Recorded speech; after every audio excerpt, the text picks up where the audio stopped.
Ikaw, Miss Ria, ayusin mo yung palalata mo tungkol kay... Naku, nagigigil ako sa ilang araw ako hindi makatulog sa'yo, ha. Sabihan mo si Kalinga Prab na kurakot. Anong kinurakot sa inyo? Bihira ka, kayo nang tinulungan. Si Kalinga Prab ba yung nangurakot? Paano nila sasabing nangungurakot si Kalinga Prab? Halos araw-araw nga nagbablog yan, tumutulong sa mga tao na walang wala. Tapos gaganyanin mo yung idol ko. Naku, tagal na ako nanonood sa kanila, ilang taon na. Pero ikaw, pares lang kayo ni Erika. Tapos ikaw, wala kayong mga utang na loob. Pasalamat nga kayo, pinabahayan kayo. Samantalang dati bahay niya, tagpi-tagpi lang. Tapos ngayon, sasabihan mo si Kalinga Prab na kurakot. Huy, mahiya ka naman, kapal ang mukha. Ikaw makapal ang mukha, ah. Kung wala nga si Kalinga Prab, tsaka si Kuya Bal, baka hanggang ngayon yung bahay niyo, ganun pa rin. Kapal ng mukha mo, sabihang kurakot. Halos nang kinikita ng anong tao, halos tinutulong na nga sa mga taong walang-wala. Tapos sasabihan mo pa ng kurakot. Kapal ng mukha mo, nagigigil ako sa Ria. Tsaka yung, ikaw naman na Imelda, pagsabihan mo yung anak mo. Hindi yung hinahayaan mo lang pagsalitaan si Kalinga Prab ng ganun. Sabi ko nga, pag nakita ka sa personal, nako, salamat ka, nasa Bicol ka, sa Maynila ako. Kapal ng mukha mo, pagkatapos kayong tulungan, tapos sasabihan nyo yung taong kurakot, halos wala na ngang halos oras sa pamilya niya para lang tumulong sa ibang tao. Tapos sasabihan nyo pang kurakot. Nako, tingnan mo nga yung tsura mo. Kung hindi kayo na-discover ni Kalinga Prab, magmukha ba kayong tao? Mas gaganyanin nyo ng tao. Halos hindi na nga nagpapahinga. Halos wala na nga time sa mga anak para lang tumulong sa ibang tao. Mas gaganyanin nyo pa. Hindi nyo malang naisip yung nararamdaman ni Kalinga Prab, tsaka ni Ma'am Jack, tsaka ni Kuya Bal. Ako, supporter ako ng mga yan. Mula nung nag-umpisa yan, nanood na ako sa mga vlog nila. Mula pa lang nung kay Rina, mula pa lang nung kay Nanay Damiana. Sinubaybayan. Tapos ngayon sasabihan mo, kurakot. Anong kinurakot sa inyo ng tao? Wala naman kayong pera. Ba't kayo kukurot? Kaya nga kayo binablog kasi nga, para may maitulong din sa iba. Hindi lang naman para sa kanya yun. Para din naman sa ibang. Tapos sasabihin yung kurakot. Kapal ang mukha mo, ha? Ba, kung hindi nga kayo na-discover, baka hanggang ngayon, bahay nyo ganun pa rin. Trapal pa rin yung bobong. Tapos sasabihan mong kurakot, di ka na nahiya kay Kuya Bal, Kalinga Prab, sa pamilya niya. Katapos kayong pagbahayan, pares kayo nila Erika, mga walang utang na loob. Ginaganyan nyo, taong tumulong sa inyo. Salamat nga kayo, may tumulong sa inyo, pabahayan kayo. Kung hindi din kay Kuya Andy, hindi kayo ma-discover ng Kalingap, tapos gaganyan ninyo, sabi nyo kurakot. Anong kinurakot sa inyo? Bolbol? Mga walang hiya kayo. Subukan mo pang sabihan si Kalinga Prab ng kurakot. Ako, dukutin ko yung mata mo. Para hindi mo yata nakikita yung mga ginagawa ng mag-ama eh. Dami-dami na natulungan tao, tapos gaganyanin mo lang. Kasama na kayo dun sa napabahayan. Kung hindi dahil sa Kalingap, hindi kayo makikilala ng mga sponsor. Gaga ka. Kapal lang mukha mo pag salita ang kurakot. Ako, na-high blood na ako sa ilang araw na ako na-high blood sa'yo. Salamat ka.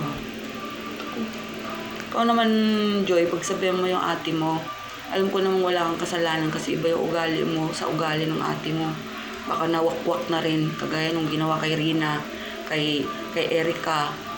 Sana mo, pagsabihan mo yung ate mo, hindi yung padalos-dalos magsalita ng masasakit. Kasi isipin nyo rin damdamin ng taong tumulong sa inyo. Kung hindi dahil sa Kalingap, wala kayo dyan sa kinalalagyan nyo. Pagkaroon kayo ng mga nakapag-aral kayo, nakakain kayo ng masarap. Tapos nakakatulog kayo ng mahimbing dahil maganda na yung bahay nyo. Diba? Dapat palang doon pala magpasalamat na kayo. Hindi sasabihin, kurakot. Ano naman kukurakotin ni Kalinga Prab sa inyo? Wala naman kayong pera. Siya pa nga nagbibigay sa inyo. Hindi nyo ba lang naiisip yung araw-araw? Nung kapupunta niya sa inyo, ang layo-layo, hindi nyo malang naisip yung pagod ng tao. Sana naman isipin nyo rin yung ginagawa ng tao, hindi yung Hindi yung sasabihin yung kurakot, kurakot. Kakapal naman ng mukha nyo. Diyos ko, salamat nga kayo. Pinabahayan kayo. Inalis kayo dun sa buhay nyo dati na buhay nyo na halos yung bahay nyo halos maligo na kayo sa ulan. Tapos ngayon na-discover kayo ng kalingap, tapos sasabihin yung kurakot. Kurakot ba yun? Sa dami-dami ng pinabahayan nun. Ang dami na binigyan ng magandang buhay, tapos sasabihin yung kurakot. Paano nung yun nasasabi ng kurakot yung tao nagbablog yun? Lahat ng kinikita niya, napupunta nga lang sa mga tinutulungan niya, tapos sasabihin yung kurakot. Hindi nyo malang naiisip yung pagod ng tao. Diba? Alam mo, tutulang, swerte na nga kayo Kasi, bahayang kayo. Napaganda yung mga buhay nyo, nakapag-aaral kayo, nakakakain kayo ng masarap. Tapos sasabihan nyo yung tao, si Kalinga Prab nga, nag-uulam nga lang minsan ng tuyo, Lucky Me. Kasi ganun sila hindi sila hindi porket yumaman sila hindi sila talagang hindi nagbago. Mula sa pool pa lang mula pa lang nung kay Kuya Bal, hindi sila maarte sa pagkain. Makain nga ng tuyo, Lucky Me. Tapos gaganin nyo, ngurakot. Ano nang kukurakutin ng tao sa inyo?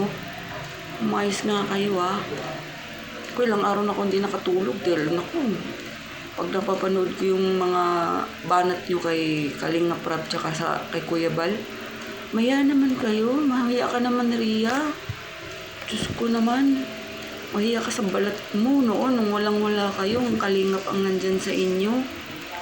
Halos araw-araw pumupunta sa inyo para lang maabutan kayo ng tulong. Hindi nyo naisip yung kalalakad ng tao, layo. Binabiyahe ng tao malayo, muntik pa sila madisgrasya sa katutulong sa mga ibang tao, tapos gaganyanin. Ambes na suportahan nyo na lang, ida-down nyo pa ng ida-down yung taong tumulong sa iyo, nag-ahon sa kahirapan.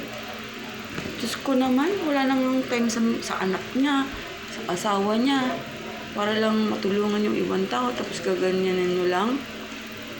Kung bihira kang Ria kang ikaw ang makapal ng mukha Alam kong, nako.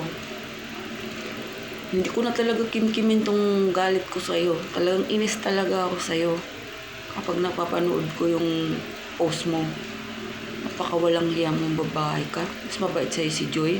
Turingan ka pa namang ate. Sabagay, mas inuna mo pa nga yung pag-aasawa. Ambis sa tulungan mo yung magulang mo Wala ka nga na itulong sa magulang mo, diba? Kasi mas inuna mo mag-asawa, mag-anak. Tapos ngayon natulungan yung magulang mo ni Kalinga Prab. Tapos gaganunin mo yung tao, sabi mo na nangurakot. Kapal lang mukha mo, day. Kabaga si mong naong. Ko, anong kinurakot? Dapat nga ikaw.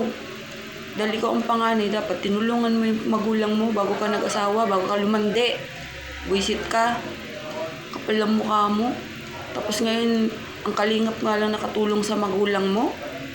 Bahay nga ng magulang mo, hindi mo mapagawa. Tapos ngayon, yung kalingap na pagawan kayo ng magandang bahay, tapos gaganyanin mo sa Kalinga Prab. Kapal naman ng mukha mo, muntik na nga ma-aksidente yung mga tao na yan dahil sa kakatulong Napabayaan na nga niya yung mag-ina niya dahil lang tumulong sa mga tao. Alam mo, minsan din mga tinulungan kayo ni Kalinga Prab, marunong din kayong umano ng utang na loob Hindi pares lang kayo nila Erika, mga walang utang na loob. Yung nanay ni Rina, walang utang na loob. Si Kalinga Prab pa yung masama. Ko naman, ang daming tinulungan ng Kalingap. Kaya proud talaga ako sa kanilang mag-ama. Kasi kung wala silang natulungang kagaya mo. Ikaw nga dapat hindi ka na nga dyan tumira dahil may pamilya ka pero sumiksi ka sa magulang mo. Kapal ang mukha mo. Nakatira ka sa bahay na pinagawa ni Kalinga Prab para sa magulang mo. Tapos ngayon, sasabihin mong kurakot si Kalinga Prab. Umayos ka. Nako, umayos ka. Kayang kabaga sa imong naong. Nako. Di ka marunong magpasalamat sa tao na tumulong sa inyo. Pagkaroon kayo ng bahay. Ikaw naman na ni Imelda, pagsabihan mo rin yung anak mo. Kasi, hindi ba kayo nahiya kay Kalinga Prab, kay Kuya Bal, kay Ate Edna, Ma'am Jack? Doon pa lang mahiya na kayo kasi inahon kayo sa kahirapan. Kung hindi man dahil sa kanila, hindi kayo ma-discover ng sponsor.